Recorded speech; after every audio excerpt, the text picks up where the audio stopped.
త్రిదశ rice, అన్నింటికీ దగ్గరగా మీ మనసుకి మరింత దగ్గరగా. Tridasha rice, where life shines. డ్రైనేజీలో ఓటు వేసిన బ్యాలెట్ పత్రాలు ప్రత్యక్షం కావడం పట్ల బీఆర్ఎస్ శ్రేణులు ఆందోళన వ్యక్తం చేస్తున్నారు. నల్గొండ జిల్లా చిట్యాల మండలం చిన్నకాపర్తిలో అక్కడ ప్రత్యక్షం కావడంతో వెంటనే మాజీ మంత్రి జగదీష్ రెడ్డితో పాటు మాజీ ఎమ్మెల్యేలు అక్కడికి వెళ్ళి కూడా ఎన్నికల అధికారికి జిల్లా కలెక్టర్ కూడా ఫిర్యాదు చేయడం జరిగింది. అసలు ఏం జరిగిందో మాజీ మంత్రి జగదీష్ రెడ్డిని అడిగి తెలుసుకుందాం. అసలు ఏంటి బ్యాలెట్ పత్రాలు మీరంతా కూడా చూడడం జరిగింది, ఎలా బయటకు వచ్చాయి, అసలు మీరేమనుకుంటున్నారు? వాస్తవానికి ఇప్పటివరకు మేము ఎన్నికల ప్రక్రియ ప్రారంభమైన దగ్గర నుంచి కాంగ్రెస్ పార్టీ, కొంతమంది ప్రభుత్వ అధికారులు, పూర్తిగా పోలీస్ అధికారులు కలిసి ఒక టీమ్గా పనిచేస్తూ ఉన్నారు. అది మేము చూసినాం. అయినా మేము ధైర్యంతో ఎదుర్కొన్నాం. ఎన్ని దుర్మార్గాలు చేసినా ప్రజలు మన వైపు ఉంటారని నమ్మకంతోనే మేము ఎన్నికలకు పోయినాం. కానీ నిన్నటి సంఘటన చూసిన తర్వాత పోలింగ్ అధికారులు కూడా వాళ్ళ వైపు అయిన విషయం స్పష్టంగా కనబడుతుంది. ఆ టీంలో చేరినరనే సంగతి అర్థం కనబడుతుంది మనకు. చిన్నకాపర్తిలో బ్యాలెట్లు మొత్తం మా పార్టీ అభ్యర్థి గుర్తు కత్తెర గుర్తు మీద వేసి ఉన్న ఓట్లు బ్యాలెట్లే వందలాదిగా అక్కడ కనపడ్డాయి. మురికాలలో కావచ్చు, స్కూల్ ఆవరణలో కావచ్చు, ఆ తర్వాత పక్కన కొంచెం తగలబెట్టినట్టుగా ఆడ కొంత బూడిద కూడా కనబడుతూ ఉంది. అంటే ఎన్నికల అధికారులు నిష్పక్షపాతంగా ఉండవలసిన ఎన్నికల అధికారులు కూడా ప్రభుత్వ పెద్దల ఒత్తిడికి లొంగి, ఎమ్మెల్యేలో మంత్రులు ఇంకొకరికి ఒత్తిడిలో లొంగి ఆ వైపు పనిచేయడం అనేది ఇది దుర్మార్గం. ఇది ఎప్పుడు కూడా చూడలేము మేము గత చరిత్రలో.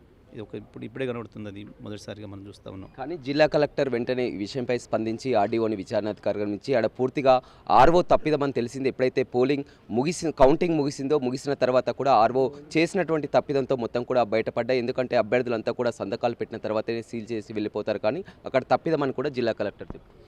వాస్తవమే, దొరికింది, మేము పట్టుకున్నాం కాబట్టి ఇక్కడ ఒక చోట తప్పిదమని అంటున్నారు. ఇప్పుడు అనేక చోట్ల చిన్నారాయపురం అనే గ్రామం ఉంది పక్కనే, అక్కడ ముందు మా అభ్యర్థి గెలిచినట్టు ప్రకటించారు ఒక ఓటుతోని. మళ్ళీ పైనుంచి వచ్చిన ఆదేశాల మేరకు లేదు రీకౌంటింగ్ చేస్తే మాగమని చెప్పారు.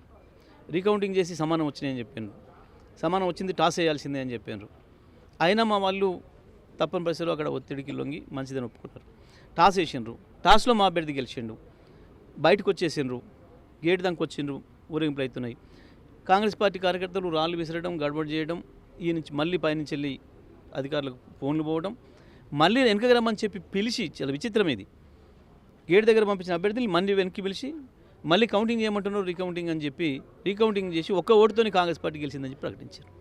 ఇట్లా అనేక చోట్ల దాదాపు ఉమ్మడి జిల్లాలో 20-25 చోట్ల మాకు ఇదే కంప్లైంట్ వచ్చింది. మేము గెలిచినాక కూడా ప్రకటించట్లేరు అని చెప్పేసి అని.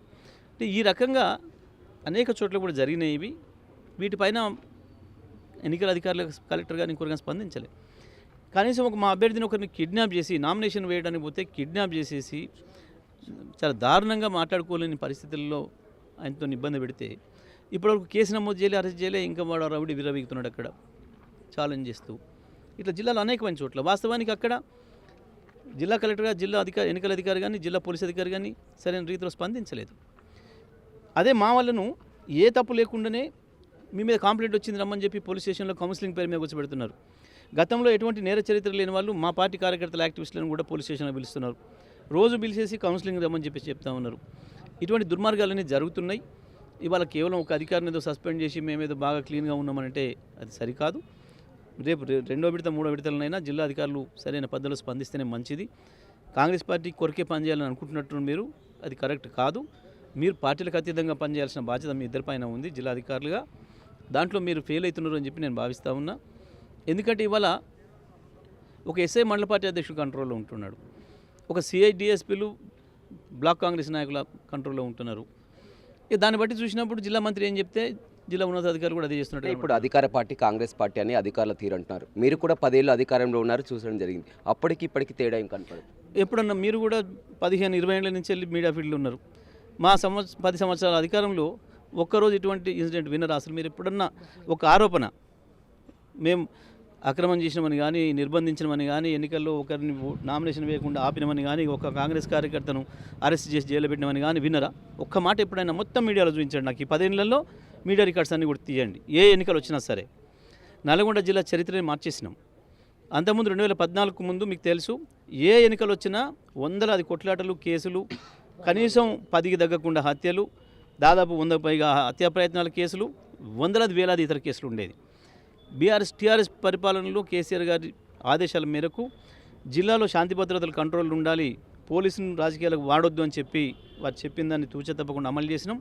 ఒక్కటంటే ఒక కేసును కూడా మేము పెట్టలేదు, ఎక్కడ కూడా ఇబ్బందులు జరగనీయలేదు. ఎన్నికలకు సంబంధించి ఒక ఫిర్యాదు కూడా లేదు. నేను ఛాలెంజ్ చేస్తాను దీని విషయంలో. ఎవరు వచ్చినా సరే ఈ జిల్లాలో మంత్రులు ఎవరు చర్చకు వచ్చినా 10 ఏళ్ల హిస్టరీ తీయండి, ఒక్కటంటే ఒకటి కూడా ఎక్కడ కూడా కనపడలేదు ఇటువంటివి. మేమంత ఫేర్గా అంత డెమోక్రటిక్గా పనిచేసినాం. సర్పంచ్ ఎన్నికల గురించి పూర్తిగా చూసినట్లయితే ఫస్ట్ ఫేజ్ ఫలితాలు రావడం జరిగింది, రెండో ఫేజ్, మూడో ఫేజ్ ఉంది. మీ అంచనా ఎలా ఉన్నది మొత్తం గ్రామాల్లో పోటాపోటీగా జరుగుతున్నటువంటి పరిస్థితిలో? మొదటి దశలోనే మా వాళ్ళు అద్భుతమైన విరోచితమైన పోరాటం చేశారు. మొత్తం నేను ముందుగానే చెప్పినట్టు కాంగ్రెస్ పార్టీ పక్షాన ప్రభుత్వ అధికారులు, పోలీస్ అధికారులు అందరూ కలిసి పనిచేస్తే, కొంత అక్కడక్కడ ఎన్నికల్లో పాల్గొంటున్న సిబ్బంది కూడా వాళ్ళకి సహకరిస్తే కూడా వాళ్ళు సాధించిన ఫలితాలు గొప్పగా లేవు. మేము 40% ఫలితాలు సాధించినాం. అందులో ఇంకా కొన్ని 20-25-10% పైన అందులో కూడా అక్రమంగా ప్రకటించుకున్నవే. మిగతా గ్రామాల్లో కూడా అద్భుతమైన పోరాటం చేశారు మా వాళ్ళు, మంచి పర్ఫార్మెన్స్ ఇచ్చిండ్రు. ప్రజల మద్దతు మాకు ఆ వైపు ఉంది. మేము వాస్తవానికి ఇది పార్టీ రహితమైన ఎన్నికలు కాబట్టి ప్రభుత్వ వ్యతిరేకత ప్రతిబింబించదేమో అనుకున్నాం, కానీ చాలా స్పష్టంగా ఉంది. బీఆర్ఎస్ కండువా కప్పుకుంటే గులాబీ కండువా కప్పుకున్న వాళ్ళకే ప్రజలు మద్దతు ఇస్తున్నారు. ఈ మొదటి విడత ఫలితాలతోని స్ఫూర్తిని తీసుకొని మరింత విరోచితంగా పోరాటం చేస్తారు. రెండో విడత, మూడో విడత ఫలితాల్లో మేము ఇంకా మెరుగైన ఫలితాలు సాధిస్తాం. మీ సొంత గ్రామంలో కూడా మీ నాన్నగారు పోటీ చేయడం జరిగింది, గెలిచడం జరిగింది. మీ నాన్నగారు పోటీ చేయడానికి కారణం ఏంటి? అసలు అక్కడ ఎన్నిక ఎలా జరిగింది? వాస్తవానికి ఆయన జ్ఞానం వచ్చినప్పటి నుంచి, ఆయన కొంచెం పనిచేసే శక్తి వచ్చినప్పటి నుంచి ప్రజల గురికి పనిచేస్తున్నాడు. ఆయన ఊరికి ఉచితంగా వైద్యుడిగా పనిచేసిండు, ఊర్లో డాక్టర్లు లేరని చెప్పి ఆ ఊరికి ఉచితంగా ఉపాధ్యాయుడిగా పనిచేసిండు, చదువు చెప్పించడానికి, ప్రజలకు చదువు చెప్పాలని అన్ని వర్గాలకు, అన్ని కులాలకు అని చెప్పి అన్ని రకాల సేవలు ప్రజలకి. చదువు ఆ కాలంలో చదువుకున్నవాడు ఒక్కడే అందుబాటులో ఉన్నాడు కాబట్టి ఏమి రాయాలన్నా, ఏం చేయాలన్నా, గ్రామంలో కుటుంబాలు వేరుపడాలన్నా, భార్యాభర్తల పంచాయతీలున్నా, అన్నదమ్ముల పంచాయతీలున్నా ప్రతిదీ కూడా తను పరిష్కారం చేసిండు. ఆయన జీవితం అంతా 90% ఊరు ప్రజల కొరకే చేసిండు. మా కుటుంబం చేసిన దానికంటే మా కుటుంబం లాగానే ప్రజలందరూ కూడా చూసుకున్నాడు. ఎందుకు ఆయనకి లాస్ట్ ఇప్పుడు పోటీ చేయాలి ఎన్నికల్లో, నాకు సర్పంచ్ కావాలని అనుకున్నాడు, కోరికను వెలిపించిండు. అందరూ కూడా ప్రజలు అంగీకరించారు. కానీ సర్పంచ్ ఎన్నికల్లో చూస్తాం, గ్రామాల్లో చూస్తే అదంతా ఒక ఎత్తు. ఒక మాజీ మంత్రి తండ్రి అక్కడ నిలబడుతున్నారంటే అందరి దృష్టి ఉంటుంది, ఓడించాలని కూడా ఉంటుంది, అంతా చూస్తుంది. ఎలా గెలవగలిగారు? ఏమన్నా పెద్ద ఎత్తున డబ్బులు ఖర్చు పెట్టారా మీరు? వాళ్ళు ఖర్చు పెట్టారా? ఎలా జరిగింది? వాస్తవాన్ని మీరు అందరూ కూడా చూసారు, మీడియా వాళ్ళు. నేను ఎప్పుడు వెళ్ళలేదు. ఒకటే రోజు 3 కాలనీలు ఏదైతే ఉన్నాయో, గతంలో మేము కట్టించిన ఏవైతే ఉన్నాయో, బీసీ కాలనీ ఒకటి, 2 ఎస్సీ కాలనీలు, అక్కడ ప్రజలు ఒక్కసారి నన్ను వచ్చి కనిపడి పొమ్మంటున్నారు అంటే ఒకటేసారి వెళ్ళి, మన మీడియా మిత్రులు ఉన్నారు, వాళ్ళ సమక్షంలోనే అక్కడ 10 నిమిషాలు, అక్కడ 10 నిమిషాలు మాట్లాడేసి వాళ్ళకు గుర్తు చేసి వచ్చేసిన తప్ప నేను ఒక్కరోజు కూడా ఎన్నికల్లో ఇన్వాల్వ్ కావాలి, నేను ప్రచారం కూడా చేయలేదు. అది మీరు అందరూ కూడా చూసినారు.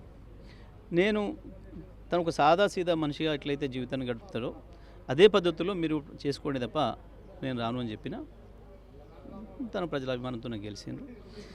ఆయన 95 ఏళ్ళు ఉన్నారు. మేము ఒకటే అనుకున్నాం, ఆయనకు నిత్యం పనిచేయడమే అలవాటు.